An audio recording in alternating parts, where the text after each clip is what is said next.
বলি রিজিকের মালিক আল্লাহ, আল্লাহ ছাড়া কেউ রিজিক দিতে পারে না। মেয়ে বিয়ে দিলে টাকাওয়ালা ছাড়া মেয়ের বিয়ের প্রস্তাব কবুল করে না। সারা জীবন বলবে আল্লাহ খাওয়ায়, আল্লাহ পড়ায়, সব তো আল্লাহই করে। তো ঠিক আছে, আল্লাহর উপর তাওয়াক্কুল করে বিয়ে দাও মেয়েকে দিনদারের সাথে, যেমন আল্লাহ রাসূল দিয়েছেন আলী রাদিয়াল্লাহু আনহুর কাছে। কি ছিল আলী রাদিয়াল্লাহু আনহুর? এমনকি সংসার শুরু করেছেন যা দিয়ে, তাও নবীর দেওয়া হাদিয়া। তার তো পকেট খালি, হাত খালি, কারণ বড়ই হয়েছেন নবীর ঘরে, পয়সাপাতি আসবে কোত্থেকে? নবীর খেদমত করেছেন, চাকরি বাকরি ব্যবসা বাণিজ্য তো আর করেন নাই। ব্যাস, আল্লাহ নবী দিনদারি দেখেছেন, বিয়ে দিয়েছেন। তো সারা জীবন বলবেন আল্লাহ খাওয়ায়, সব আল্লাহ করে। তো বিয়ার সময় দিনদার বিল গেটসই লাগবে, তার মানে এখনো জবানেই আছে, দিলে ঢোকে নাই। বলবেন হায়াত আল্লাহর হাতে, মৌত আল্লাহর হাতে। আর কথা বলার আগে চিন্তা করবেন কি ভাববে, আইএসআই কোন নজরে দেখবে, আরে মোসাদ কি এটা ভালোভাবে দেখবে, সিআইএ কি আমার উপর রাজি খুশি থাকবে? তাহলে হাস্যকর ব্যাপার। একটু আগে না বললেন যে হায়াত মৌত আল্লাহর হাতে, এখন ভয় পাচ্ছেন কাকে? শেষ করে এই বার্তা দিয়ে, বাংলাদেশের অধিকাংশ মুসলমান এখন যার ভয়ে সবচাইতে বেশি কাঁপে, তার নাম মহামান্য ইন্ডিয়া মহোদয়।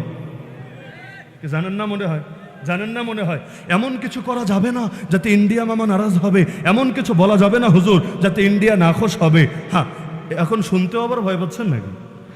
অনেকে তো আছে বলতে ভয় পায়, কিছু আছে মাশাআল্লাহ এরা শুনতেও ভয় পায়, চিন্তা করে হায়াত না জানি আবার 10 বছর কমে যায়। আরে বলছি তো, আমি বলছি, ক্যামেরাও তো আমার দিকে, আপনাদের দিকে না। এত ভয় পাওয়ার দরকার নাই। আমারে যদি মারে আলহামদুলিল্লাহ, বলবো আমার জান্নাতে যাওয়ার পথ বড় সহজ করে দিলা, আল্লাহ তোমাদের উত্তম বদলা দিয়ে দেখ। তাহলে যে প্রসঙ্গে বলছিলাম, সবচাইতে বেশি ভয় পায় এখন ইন্ডিয়ারে না? বলেন না ইন্ডিয়ারে না? যে ওদেরকে খুশি করতে হবে, ওদেরকে রাজি রাখতে হবে, না হলে আমাদের বরবাদ করে দিবে। আমি আমার ক্ষুদ্র বিবেক দিয়ে যা বুঝি এটা বলে আলোচনা শেষ। 1 নম্বরে, ধর্মীয় দৃষ্টিকোণ থেকে দেখলে আল্লাহর আদেশ ছাড়া গাছের পাতাও নড়বে না, যত বড় সুপার পাওয়ার হোক, আল্লাহর হুকুম না হলে ওরা আমাদের একটা চুলও ছিঁড়তে পারবে না। আর ধর্মীয় দিক রাখলাম, এবার বাস্তবতার দিক থেকে যদি বলি, তাহলেও মনে করি ভয় পাওয়ার কোনো যুক্তি খুঁজে পাওয়া যাবে না। কেন জানেন? আপনি ভাবেন ওরা এত বড় আর আমরা হলাম এত ছোট, হাতির সাথে পিঁপড়ার লড়াই, এ আবার কিভাবে হয়? এই যুদ্ধে তো পিঁপড়াই হারবে, হাতি জয়ী হবে। লেকিন বাস্তবে হাতির শরীর দেখতে বড় হলে কি হবে? যদি ভেতরটা রোগাপটকা হয়ে মরণাপন্ন হয়ে পড়ে, পিঁপড়াই ওরা কামড় দিয়ে মজা নিতে পারবে। তাহলে বাংলাদেশ যদিও দেখতে বড় ক্ষুদ্র, ওরা দেখতে যদিও অনেক বিশাল, লেকিন ভয় পেন না যে হুজুর এই মনে হয় যুদ্ধ লাগায় দিবে। প্রতিরক্ষা মন্ত্রী বলেছে বাহিনী রেডি থাকো, বাংলাদেশের দিকে নজর রাখো। আমাদের তো ভয় পাওয়া উচিত না। কেন ভয় পাবেন? 2 কারণে ভয় পাবেন না। 1 নম্বরে, ইন্ডিয়া যেমন আছে আপনার চারপাশে বা 3 পাশে, ইন্ডিয়ার চারপাশে যতগুলো দেশ আছে, এক বাংলাদেশ বাদ দেন, বাংলাদেশের লোকে তো দীর্ঘদিন পর্যন্ত নাকি জামাইর বোর সম্পর্ক ছিল, এক মন্ত্রী পর্যন্ত দাবি করেছে। আমি বলি নাই, এক মন্ত্রী পর্যন্ত এমন দাবি করেছে।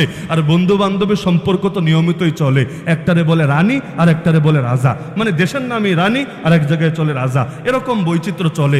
যেমন বাংলাদেশে আছে আব্বা আব্বা আব্বা, মাজারে গেলে কত আব্বা, আরে খালি আব্বা আর আব্বা, লেনজা বাবা, তেলাপোকা বাবা, বদনা বাবা। আর ওই দেশে মা মা মা মা মা, দেশও মা, গরুও মা, যার দুধ খায় যেই গাভীর এটাও মা, সবই মা। খালি মা দিয়ে ভরে গেছে ওপার আর বাপ দিয়ে ভরে গেছে এপার, মাঝখানে খালি সীমান্তের কাঁটাতারের বেড়া। আহ কি দুঃখ, এমন এক বিচ্ছেদ করে রেখেছে এই বেড়া। আর মা পায় না বাপরে, বাপ পায় না মারে, দুজনই বিরহের যাতনায় ভুগতে থাকে। তাহলে এই যে একদিকে এই লোকগুলো আছে, এরা যে কোন হিসাবে গরুরে মা ডাকে এটা অপ্রাসঙ্গিক বলছে, আমার বুঝে ধরে না। খায় তো মুত আর গোবর, গর্বের সাথে খায় না, গ্লাসে নিয়ে হলুদ হলুদ, মানে দেখলেই তো আক করে বমি আসতে চায়। আর এটারে নিয়ে এমন টেস্ট করে খায় আর বলে এতে নাকি করোনার প্রতিষেধক আছে। বাহ, কি বিজ্ঞান আর ফিলোসফি রে বাবা! এই রকম মাথাগুলো আর মস্তিষ্ক নিয়ে জাদুঘরে সাজিয়ে রাখা লাগে। তাহলে 1 নম্বরে, ওদের আশপাশে খালি আমরা তা না, ওদের চারপাশে আরো অনেকগুলো দেশ আছে না? চীন নাই, পাকিস্তান নাই, নেপাল নাই, এরকম অনেকগুলো দেশ নাই? আছে। এমন এক দেশ রে বাবা, কোন প্রতিবেশীর সঙ্গেই সম্পর্ক ভালো না। জানেন না আপনারা? চীনের সাথে ভালো না, পাকিস্তানের সাথে তো কথাই নাই, অল টাইম রেডি। এমনকি ক্রিকেট খেলা হলেও দেখেন না, মানুষ যেন বিশ্বযুদ্ধের ফিল নিয়ে থাকে, মানে যে জিতবে সে যেন বিশ্বযুদ্ধ জয় করে ফেলেছে, মারামারির জন্য অল টাইম রেডি। এমনকি ছোট্ট এক নেপাল আছে যে অত উন্নত না, আবার ওরাও হিন্দু রাষ্ট্র, কিন্তু হিন্দু রাষ্ট্র হওয়ার পর এদের নামগন্ধও শুনতে পারে না, এদের আধিপত্য দেখতে পারে না। মানে আমরা ছাড়া কারোর সাথে সম্পর্ক ভালো না, আর আমাদের মাথার উপর যারা চেপেছিল ওদের সাথে ভালো হতে পারে, আম জনতার সাথে মোটেও ভালো না। তাহলে আপনারে মারতে এদিকে ঢুকবে ভালো কথা, ওর সীমান্তে যারা বসে আছে ওরা মনে হয় বসে বসে ললিপপ খাবে।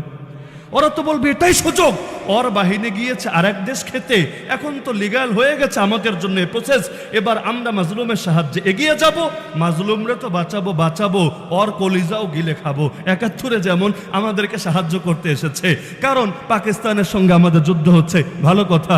যাওয়ার সময় এত চুরি করে নিয়ে গেলি কেন রে, যার জন্য মাওলানা ভাসানীরা পর্যন্ত আন্দোলন করতে হয়েছে, প্রতিবাদ করতে হয়েছে। উপকার করতে এসেছিস, উপকার করে যা, প্রয়োজন হলে গরুর মুখ কত লাগবে নিয়ে যা, এতে আমাদের দাবি নাই, কোনো চাহিদা নাই, কিন্তু চুরি করে এই দেশের মূল্যবান রত্নগুলো নিয়ে যাবি। আসল ধান্দা কি ছিল এটা বুঝতে খুব বেশি বেগ পেতে হয় না।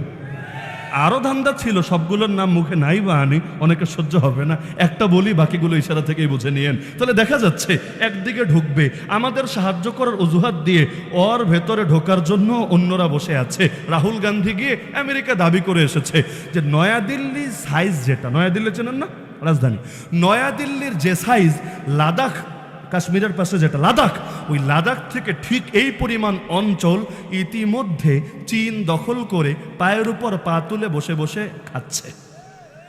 অথচ মোদী সরকার নাকি স্বীকারই করছে না। এই তথ্য সে দিয়ে এসেছে আমেরিকায় গিয়ে, এবং এটা নিয়ে ইতিমধ্যে সারা দুনিয়া গরম হয়ে গিয়েছে।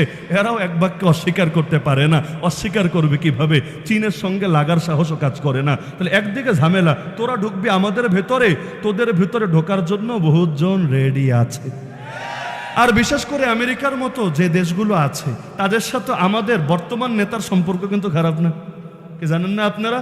বরঞ্চ এত বেশি সম্পর্ক যেটা ইন্ডিয়ার বাদশার সাথে ওই পরিমাণ সম্পর্ক কাজ করে না। তো তোমরা তারে মারতে ঢুকবা, তারে চিপাই ফেলতে ঢুকবা, আর আমেরিকা বাবাজি বসে বসে তামাশা দেখবে, এটাও তো হওয়ার কথা না। বাহিনী পাঠাক বা না পাঠাক, বিভিন্ন লাইনে যে চাপে ফেলবে এটা বুঝতে তো বেগ পেতে হয় না। সব বাদ দেন, এর চাইতে মজার কেচ্ছা কি আছে জানেন? ওর নিজের ভেতরেই তো গৃহযুদ্ধ লেগে দেশ ভাঙে ভাঙে অবস্থা,